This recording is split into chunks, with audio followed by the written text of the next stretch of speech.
Assalamu alaikum wa rahmatullahi wa barakatuh. Ahlan wa sahlan wa marhaban. Welcome to another episode of the Arabic Kahwa podcast. I'm excited to have you back, and I know it's been a while. I haven't been able to get a podcast out lately.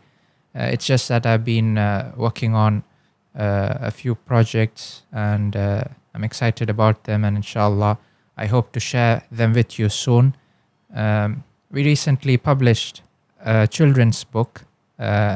It's a bilingual Arabic-English book designed to teach kids Arabic.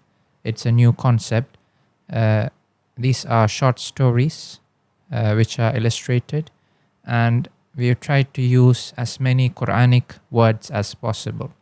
So the idea is children keep reading these books again and again, especially books they like, illustrated, colorful books.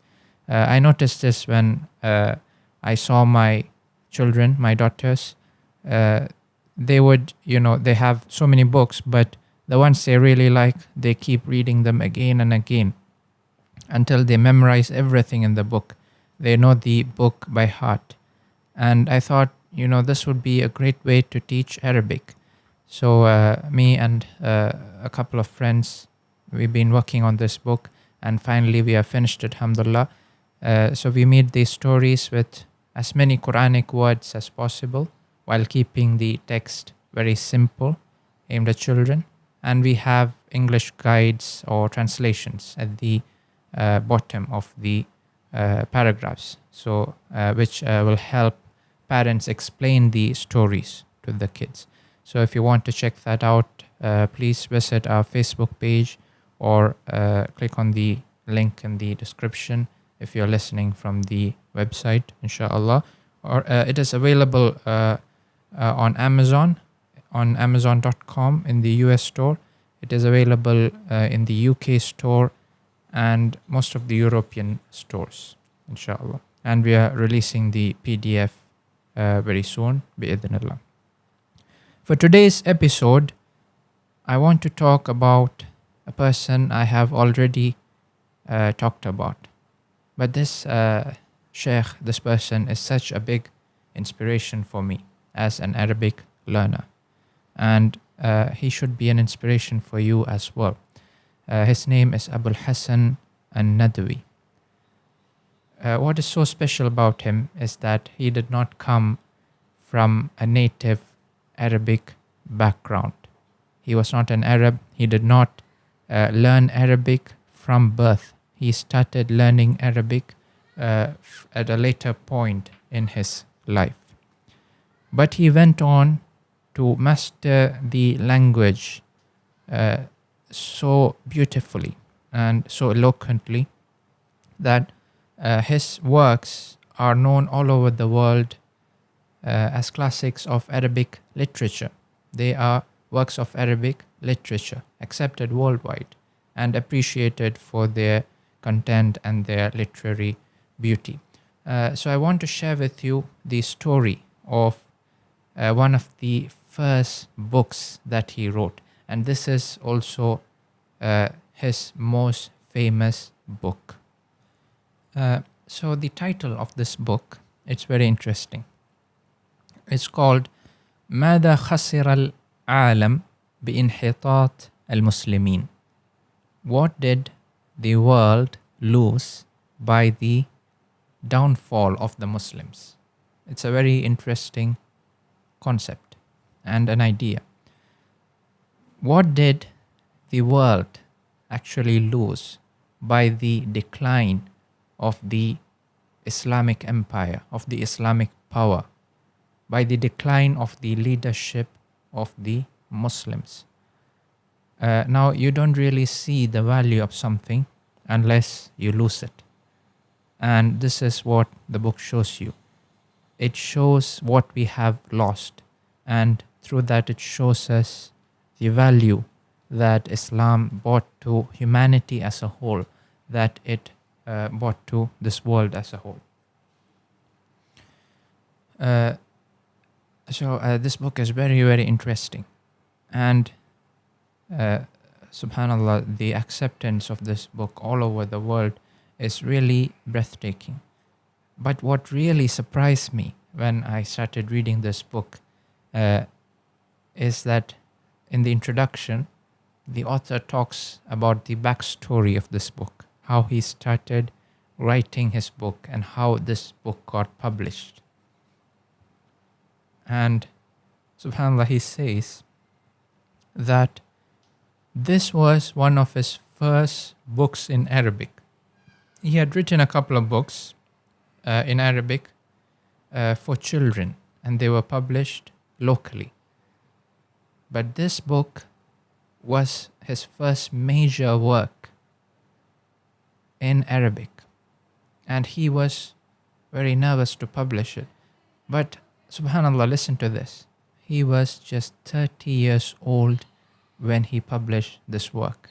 And this really shocked me, subhanallah. You know, he was just 30 years old. And if you look at the quality of the language in this book, it is really appalling. It is such a beautiful work. If you look at the vocabulary, the writing style, it's really hard to believe that it was written by someone who was not a native speaker, in the sense that he did not learn the language from birth, in the sense that he did not live in an Arabic environment, to have, produced such a work like this. It is really surprising, subhanallah. And subhanallah, so he says about this book, ألفت هذا الكتاب على تردد وتخوف. I wrote this book with a lot of self-doubt, or a lot of doubt and fear. لأنني كنت جديدا في مجال التأليف خصوصا في اللغة العربية, because I was new to publishing or writing in Arabic. فقد كانت صلتي بها صلة دارس يولد بعيدا ويعيش بعيدا عن مركز الثقافة العربية وعن مركز العلوم الإسلامية الأصيل, وكان يساورني الشك. And he says, I was someone who was far away from the Arabic literary circles and the Arab Islamic centers, or the centers of Islamic knowledge. He did not live in Al-Madinah or in Al-Qahira. He was not from the Cairo University, or he was not in this Arab environment. He was far away from it. So he was doubtful. Will this book be accepted in these Arab environments? Anyhow, when he finished this book, he sent some parts of it to a publisher in Egypt. And when he heard back from this publisher, he was very surprised. And this publisher, he wanted to know more about this mysterious author. And he gave him more information. And this was all done, through posts, because there was no email back then. And then over this correspondence, finally, the publisher decided that they wanted to publish this work.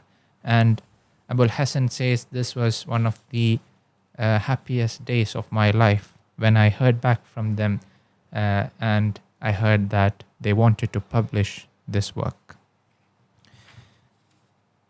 So then, this book was published, and subhanallah, he did not know anything about what happened afterwards, because the world was, this was a long time ago, and things were very different.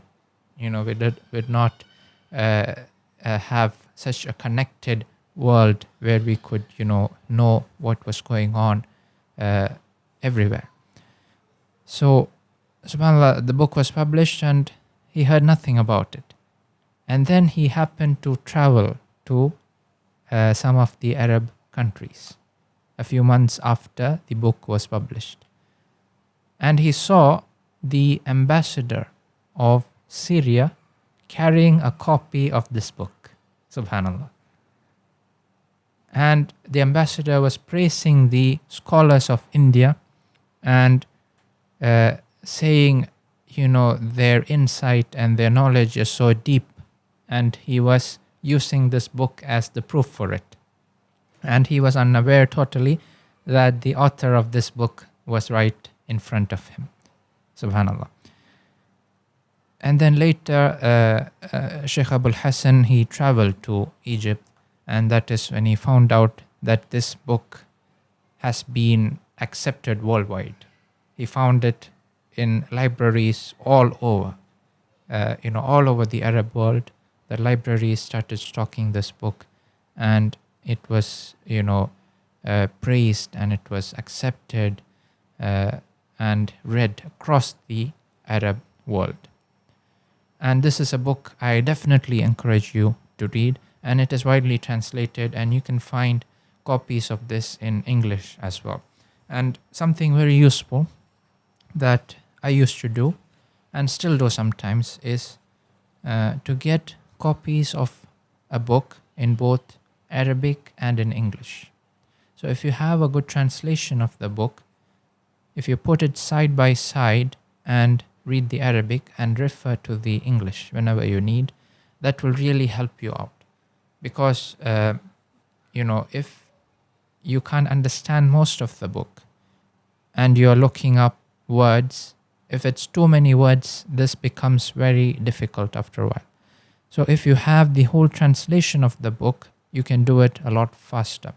So I found this to be a very effective technique, and I used to learn books like this, especially when I could find copies in English. I would put the Arabic on one side and I would put the English on the other and read them together. So I definitely encourage you to do this with this book, inshallah. And this is a beautiful read. This is such an exceptional book. It is still widely read. And this is something definitely you should add to your library, or at least read once, bi'idhnillah. And Imam Al-Hasan, subhanallah, he's such an inspiration, because, as learners of this language, people trying to learn this language to the best of our ability, we often have those moments of self-doubt. Can we learn enough Arabic to be able to understand the Quran? Can I one day understand the hadith? Can I read those books in Arabic one day without a dictionary? And in those moments, it really helps to look at these people who came from similar backgrounds as us, and they excelled in such a beautiful manner. And it really gives us hope, and it shows us that if you can put your mind to it, it can be done. Some people claim that if you're not a native speaker, you cannot get to a level of a native speaker, or you'll always have limitations to your language, which is not true. And people like Al-Hasan An-Nadwi are the proof for that.